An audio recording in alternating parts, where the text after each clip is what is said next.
Thank you love you too brother. Thank you వస్తా.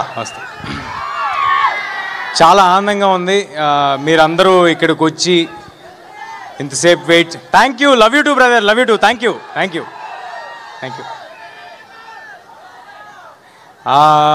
Cinema ఏ cinema అయినా చేస్తున్న రోజులు చాలా మాట్లాడాలని అనుకుంటూ ఉంటాము ఓవర్ ద జర్నీ. అరే ఈ ఎక్స్పీరియన్స్ షేర్ చేసుకోవాలి, ఇది దాటుకుని వచ్చాం అనుకుంటాం. బట్ ప్రతిసారి రిలీజ్ టైం వచ్చేపాటికి అదేంటో బ్రెయిన్లోంచి అన్నీ వెళ్ళిపోతూ ఉంటాయి, ఏమీ గుర్తుండవు.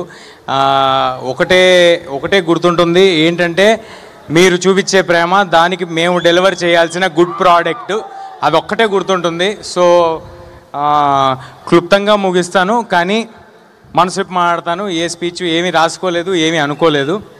ముందుగా ఇక్కడికి విచ్చేసిన పెద్దలకి, వచ్చిన సినిమా అభిమానులకి అండ్ మీడియా వారికి, దీన్ని లైవ్లో చూస్తున్న వారికి అందరికీ నమస్కారం అండి. ఫస్ట్ ప్లగిన్ చేస్తా. సెప్టెంబర్ 12 మిరాయి థియేటర్స్లో వస్తుంది. ఇది ఒక యాక్షన్ ఫ్యాంటసీ అడ్వెంచర్ ఫిల్మ్. అందరూ తప్పకుండా థియేటర్స్కి వచ్చి చూడండి.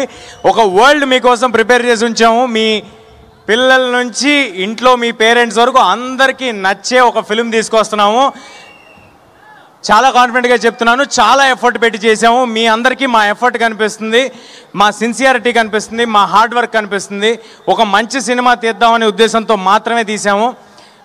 ఇందులో పనిచేసిన ఏ ఒక్కరూ కూడా I'm very happy and proud. ఏ ఒక్కరూ కూడా దీన్ని మరొక సినిమా లాగా, ఒక జాబ్ లాగా, అంటే డబ్బుల కోసం ఈ సినిమా తర్వాత ఈ సినిమా చేద్దాం అనేలాగా, ఒక జాబ్ లాగా ఎవరు ట్రీట్ చేయలేదండి. అలా ట్రీట్ చేస్తుంటే ఇవాళ మాకున్న లిమిటేషన్స్లో ఇంత విజువల్, ఇంత సెటప్, మీ నుంచి ఇంత ప్రేమ మాకు లభించేది కాదు. అలా ట్రీట్ చేసుంటే మాకు లిమిటేషన్స్ ఉండొచ్చేమో, అన్ని విధాలుగా లిమిటేషన్స్ ఉండొచ్చేమో, నాకు అన్ని విధాలుగా లిమిటేషన్స్ ఉండొచ్చేమో, కానీ నాకున్న యాంబిషన్కి లిమిటేషన్స్ లేవండి. చాలా పెద్ద యాంబిషన్తో వచ్చాము, చాలా మంచి సినిమా తీద్దామనే యాంబిషన్తో వచ్చాం, మీ అందరికీ మంచి సినిమా ఇవ్వాలనే యాంబిషన్తో వచ్చాం. ఇంకా వేరే కోరికలు నాకంటూ ఏం లేదండి. ఓన్లీ మంచి సినిమా చేయాలి, ఇది నాకు నచ్చిన జాబ్.